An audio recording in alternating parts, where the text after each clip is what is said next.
તો આ તરફ નવસારીમાં અંબિકા નદીમાં પાણીના પ્રવાહમાં 2 ટ્રક તણાવવાની ઘટના બની છે. નદીના પાણી ફરી વળતા 10 શ્રમિક નદીના પટમાં ફસાયા છે.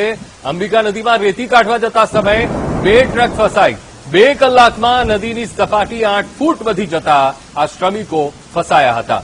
લગભગ 2 કલાક પહેલા આ નદીનું જળસ્તર એટલું નહોતું અને નદીમાંથી રેતી કાઢવાનો પ્રયત્ન કરી રહ્યા હતા ત્યારે આખી ટ્રક અને સાથે સાથે શ્રમિકો પણ તણાવવાની ઘટના બની છે. 10 શ્રમિકો એ નદીના પટમાં ફસાયા છે. આજ મુદ્દે સંવાદદાતા રાકેશ ફોનલાઈન પર જોડાઈ ગયા છે. રાકેશ, નવસારીમાં અવિરત વરસાદ, અંબિકા નદીના જળસ્તરમાં વધારો અને 2 ટ્રક ફસાઈ. નદીના પાણી ફરી વળતા 10 શ્રમિકો નદીના પટમાં ફસાયા છે. શું સ્થિતિ રાકેશ?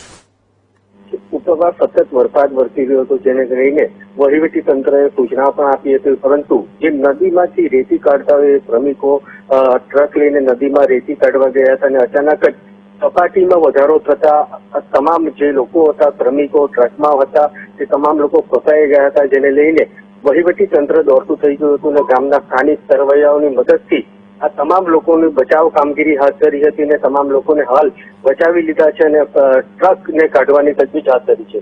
જી બિલકુલ રાકેશ, સમગ્ર માહિતી સાથે જોડાવા બદલ આપનો આભાર.